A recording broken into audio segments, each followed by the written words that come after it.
name of the Father, and the Son, and the Holy Spirit, one God, amen. Today, this is the last of the Bible studies before Holy Week, and so I thought we have to do Joseph, which is definitely a type of Christ. I'm going to read to you very quickly Genesis chapter 37, so that we can kind of have an idea of what's happening as I go through it. Now Jacob dwelt in the land where his father was a stranger, in the land of Canaan, and this is the history of Jacob. Joseph, who's Jacob's son, being 17 years old, was feeding the flock with his brothers, and the lad was with the sons of Bilhah and the sons of Zilpah, his father's wives. And Joseph brought a bad report of them to his father. Now Israel loved Joseph more than all his children, because he was the son of his old age. Also he made him a tunic of many colors. But when the brothers saw that their father loved him more than all his brothers, they hated him, and could not speak peaceably to him. Now Joseph had a dream, and he told it to his brothers, and they hated him even more. So he said to them, "Please hear this dream which I have dreamed. There were binding sheaves of the field. Then behold, my sheaf arose and stood upright, and indeed your sheaves stood all around and bowed down to my sheaf." And his brothers said to him, "Shall you indeed reign over us, or shall you indeed have dominion over us?" So they hated him even more for his dreams than for his words. Then he dreamed still another dream, and told it to his brothers, and said, "Look, I have dreamed another dream, and this time the sun, the moon, and the 11 stars bowed down to me." So he told it to his father and his brothers, and his father rebuked him and said to him, "What is this dream that you have dreamed? Shall your mother and I and your brothers indeed come to bow down the earth before you?" And his brothers envied him, but his father kept the matter in mind. Then his brothers went to feed their father's flock in Shechem. And Israel said to Joseph, "Are not your brothers feeding the flock in Shechem? Come, I will send you to them." So he said to him, "Here I am." Then he said to him, "Please go and see if it is well with your brothers, and well with the flocks, and bring back word to me." So he sent them out of the valley of Hebron. He went to Shechem. Now a certain man found him, and there he was wandering in the field. And the man asked him, saying, "What are you seeking?" So he said, "I am seeking my brothers. Please tell me where they are feeding their flocks." And the man said, "They have departed from here, for I have heard them say, 'Let us go to Dothan.'" So Joseph went after his brothers and found them in Dothan. Now after they saw him from afar off, even before he came near to them, they conspired against him to kill him.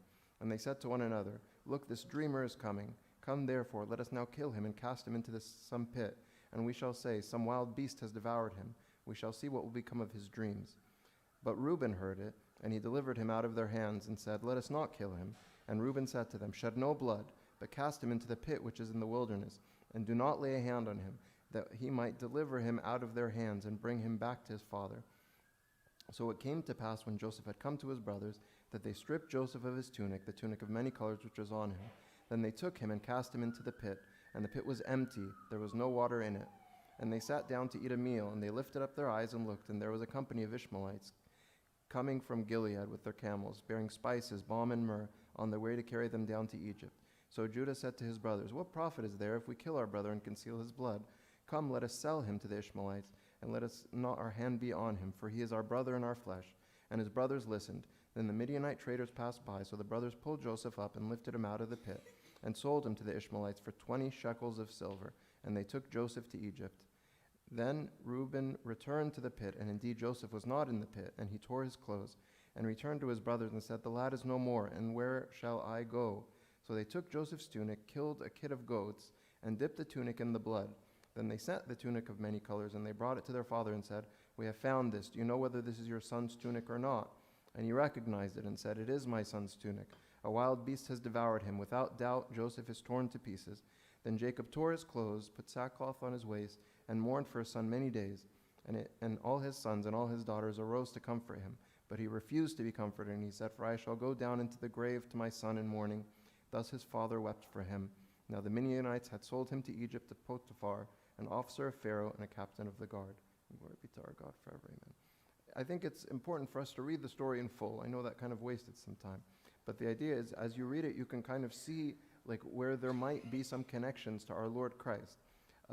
St. Cyril says, "Joseph was younger than all his brothers except for one, Benjamin, but did not shy away from the hard work of shepherding and took part in the same pursuits as his other brothers." The idea was that Joseph, even though he was very well loved by Jacob, if you read from before, Jacob protected Joseph very carefully because he loved him and he loved his mother. He loved Rachel very much. So the idea was that Joseph could have just sat on his laurels and not had to do anything, but he was a good boy. He's 17 in this chapter. He worked really hard, and he did the things that were pleasing to his father. He was his favorite of his father for this reason. He was the son of Jacob's old age and a son of his love Rachel, like I said. He was older than Benjamin, but Rachel died giving birth to Benjamin. As a young youth, he was acting already as a man. Jacob wove a coat of many colors, honoring Joseph with garments fit for the most eminent of people. Of course, Joseph's brothers were envious and provoked to anger, but Joseph hadn't done anything wrong. The idea is Joseph's innocence, that Joseph didn't do anything to deserve all of Jacob's love. He didn't do anything to his brothers or anything like that, but his father loved him very much, and so he gave him this gift, maybe not realizing that this gift was going to create envy among all the rest of the brothers. So the brothers would get very mad. I know I've heard stories of people in big families. Envy is a problem. They see their brother. I mean, I see it with my kids. I see it with myself. We all sort of look at our brothers and our sisters and are envious of how they respond to their father's love and how they receive their father's love. It was his father's natural affection for him, St. Cyril says, and the natural genius of the boy that kindled within him the burning fire of unrighteous malice. It made them angry. Not only was he the love of Jacob, but because he was such a good boy, it made them so angry. The later hostility was the result of God foreshadowing to Joseph that he would one day be famous and admired, superior to his brothers and crowned with glory, as if it wasn't enough that Jacob was already giving Joseph everything. Joseph had a dream. He had two dreams. And in those two dreams, it was quite obvious that the rest of them would bow down to him. It was like a foreshadowing or a prophecy of his greatness to come. Again, even as I'm saying this, you might get some sort of inkling of what's to come in the connection to Christ.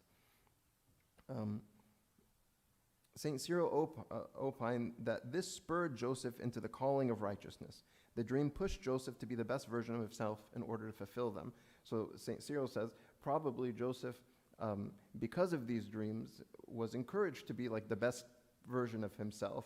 It encouraged him to be the best in righteousness, in goodness, in chastity, in love for others. As you'll see when you continue on to read after this chapter after, he overcomes so much because of his righteousness and his goodness. Perhaps the dreams are what kind of made it happen.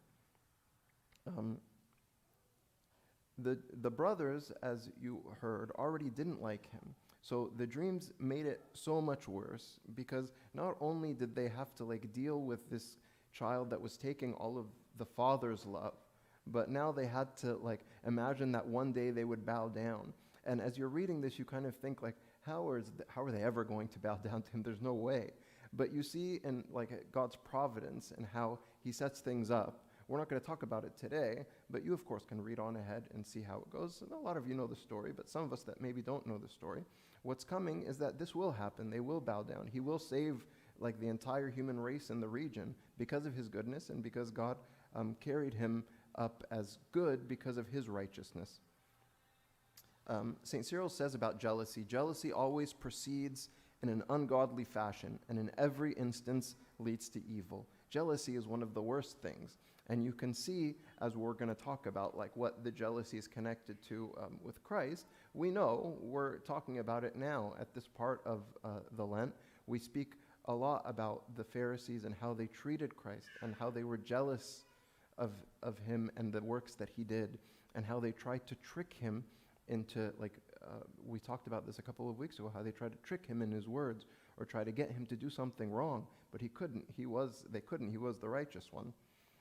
St. Cyril says, if not for the jealousy, the brothers would have rejoiced that he was deemed worthy of such an honor, who now possessed such a hope and was privileged with divine favor. Instead, they raged like wild animals and found fault with God, who foretold his future glory.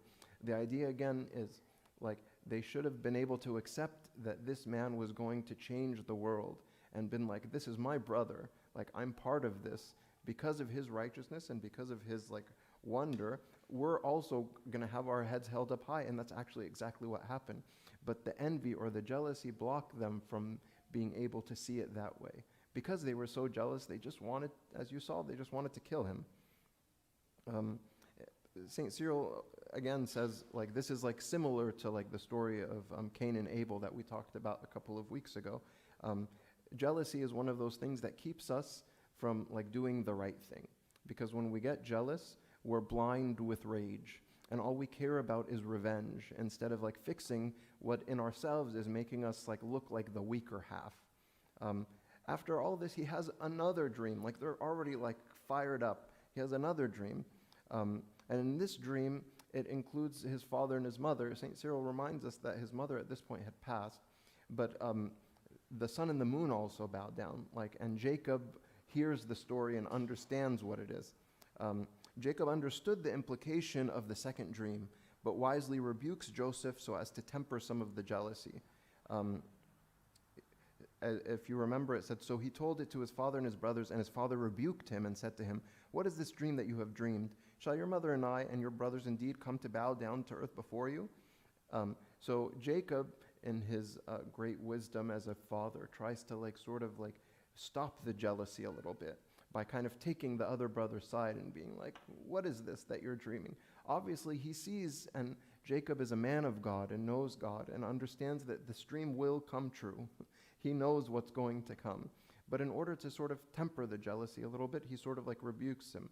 Just sometimes you see it in any parent, especially if there's one child that's very good or very active, you might find fault so that the other one just doesn't get jealous. So that's what happened here.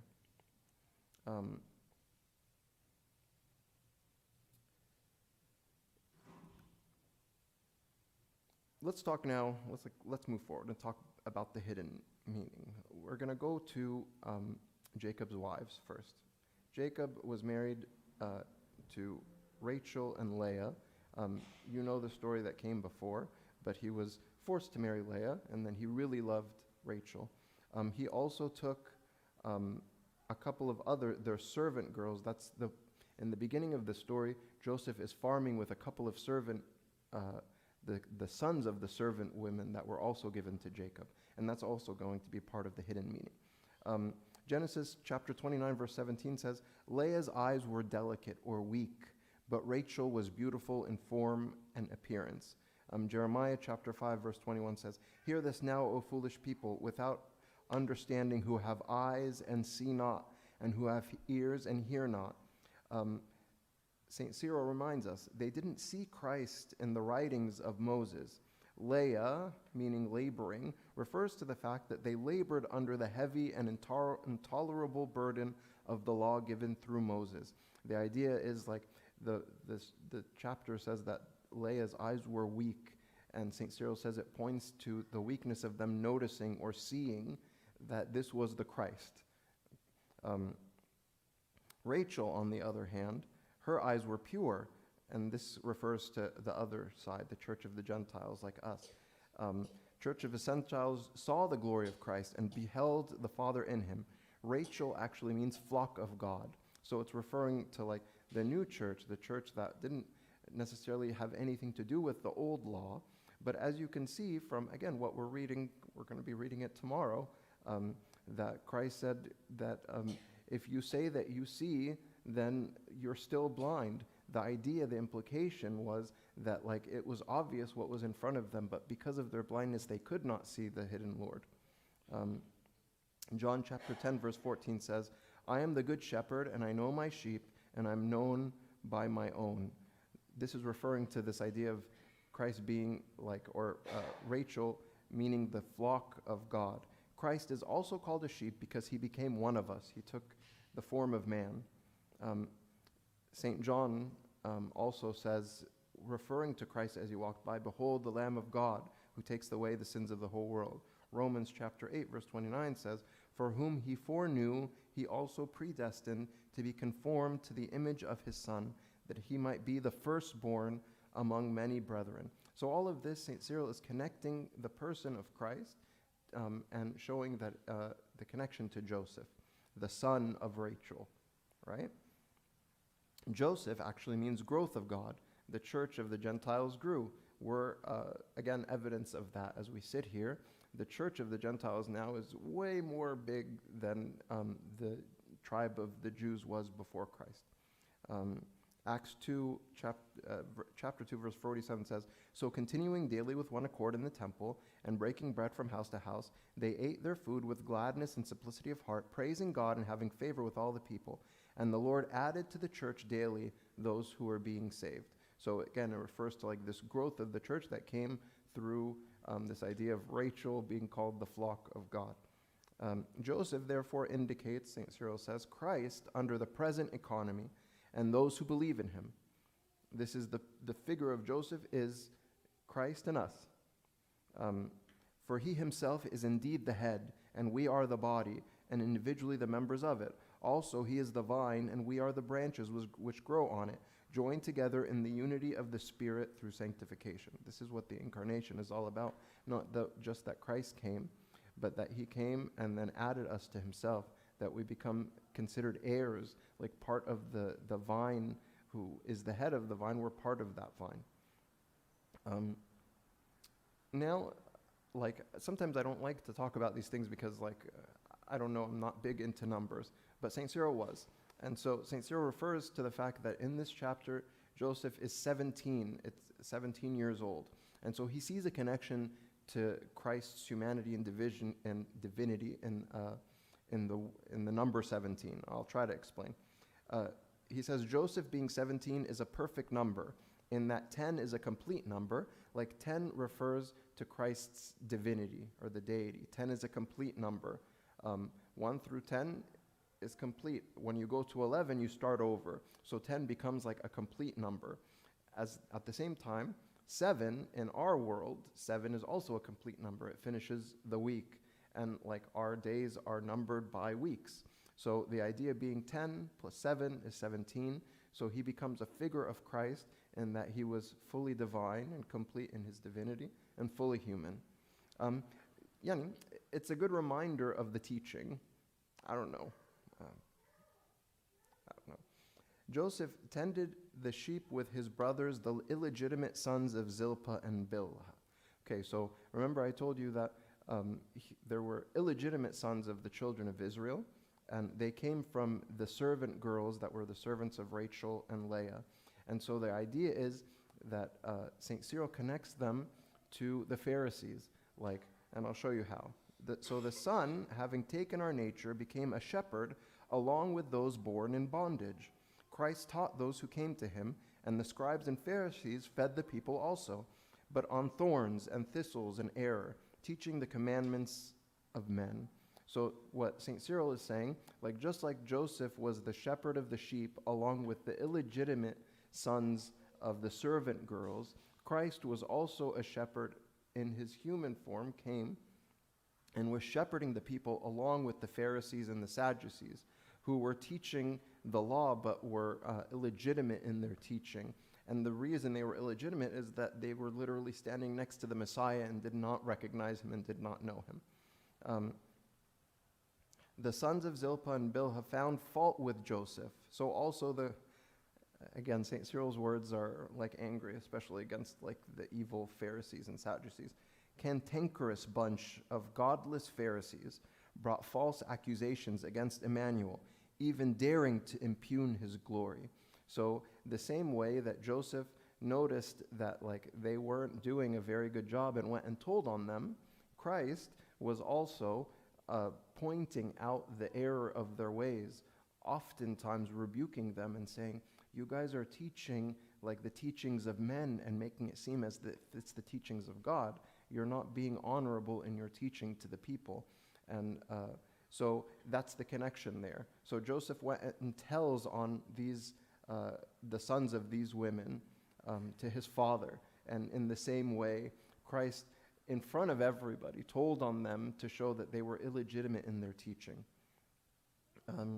Hosea chapter 7, verse 13, 14 says, what we love too about St. Cyril is that he'll say something and you'll be like, I don't know. But then he'll point to something in the Old Testament or the New Testament that kind of brings it all together. So Hosea chapter 7, verse 13 says, woe to them, for they have fled from me, destruction to them, because they have transgressed against me. Though I redeemed them, yet they have spoken lies against me. They did not cry out to me with their heart when they wailed upon their beds. So again, he points to a prophecy the error of the coming error of their ways. Jacob, as we've said a lot, loved Joseph, and as a son of his old age, so too in the last days, Christ manifested himself to us who are sitting in darkness and the shadow of death, and no one will come after him. The idea again being that, like, for Jacob, Joseph was the last. It was actually Benjamin, he knows that. But Joseph was like the last. And just like the prophets came before Christ, Christ became the final. There was none after him. That's why we say, and in the last days, you manifested yourself to us. In the last days, meaning recently, and now, this is the end of it. The multicolored jacket was a special gift given to Joseph that caused his brothers to be jealous of him, as we said. The Pharisees likewise were enraged at the one who was beloved Christ because of the manifold glory of God the Father in which he had been clothed. Like they could see the glory of God in his ways. He did miracles. He was just in his ways. He was kind and gentle to sinners. He spoke with authority. That is like the idea of this multicolored jacket that Joseph is wearing. It's beautiful and colorful, and like they want that. And in the same way, the Pharisees wanted that same glory that Christ clearly had without even asking. They were jealous, of course, of his signs and wonders. Joseph dreamed about the coming glory. The Jews too were incited when they learned that Emmanuel would be superior to the holy patriarchs themselves and to all that the world would bow down to him. So the thing that enraged the Pharisees the most is when Christ would speak and point to his divinity as the Son of God. That's when they would get the most angry. And when he would point out to them the error of their knowledge, when he would say, like, look, it was clearly foretold here. When he said, Abraham rejoiced at my coming, and it made them like almost enraged to bits. It's, again, this idea of Joseph dreaming the dreams. It's like the prophecies that were bound to happen. Matthew 21, verse 38 says, Then last of all he sent his son to them, saying, this is from it's from a parable, the parable of the vineyard. Then last of all he sent his son to them, saying, They will respect my son. But when the vine dressers saw the son, they said amongst themselves, This is the heir. Come, let us kill him and seize his inheritance. So they took him and cast him out of the vineyard and killed him. So in front of the Pharisees, Christ would say these parables, and they would hear it and understand that he was talking about them. And again, it made them enraged because they saw the truth, they knew the truth, but they didn't want to like lose the glory that they had over the people. They were jealous. Joseph was sent by his father to pay a visit to his brothers to see that they were well and how they were tending of the flocks was going. In the same way, so Jacob sends Joseph and says, why don't you go check on your brothers, see how they're doing, see if they're doing it right. And in the same way, Christ was sent, and the Sadducees and the Pharisees took it as like someone sort of like looking over their shoulder. Joseph was sent, but when they saw him coming, they were disdainful. Behold, here comes the dreamer, as you remember us reading. When Christ was sent from the Father to come visit the people of Israel, they treated him poorly and were not where they were supposed to be in the first place. The idea was, remember in the parable of the vine dresser, the master of the vineyard expected something, expected grapes, but he got nothing. And in the same way, remember in the story, Joseph goes to the place where they're supposed to be. They're supposed to be in this place tending the sheep. But then he meets that man and he said, no, they're not here. They're actually over there. So St. Cyril connects that to being like they weren't where they were supposed to be in their teaching. They weren't doing what they were supposed to be doing. The brothers also put Joseph in a pit which had no water. It explicitly says there's no water in this pit. The water symbolizes life, obviously. So the pit symbolizes Hades or hell. Just like Joseph was brought out of the pit, though, and sold to the Ishmaelites, Christ was risen from the dead, and the pit could not hold him. So again, it's almost the exact same story. So like the final thing we'll say so that we can go. Joseph was taken to the land of the Gentiles, purchased by the Ishmaelites. Ishmaelites means those who obey. Okay? They symbolize the disciples who brought the teachings of Christ all over the world. They were spice traders, spreading, as St. Cyril says, the fragrance of the mystery of Christ and having every kind of virtue applied to their souls. So here we have a beautiful account. We went through it like rather quickly, but if you go home and read it again and kind of like see that same thing, you'll see how it connects to Christ almost exactly. And it's such a beautiful like prefiguring of the Lord Christ's coming in exactly the same way. And it's exciting that we're going through this, and then after next week we'll go through Holy Week and see it happen in front of our eyes. May God always give us this benefit of reading in the Old Testament and seeing the New. I was blessed to be able to like even read this book and be able to kind of like give you a little bit of it. And glory be to our God forever. Amin allino nuxe Petri ke yo ke agion ma ti gerin kai Tenoshe vorengo e majeo ben choy Jesus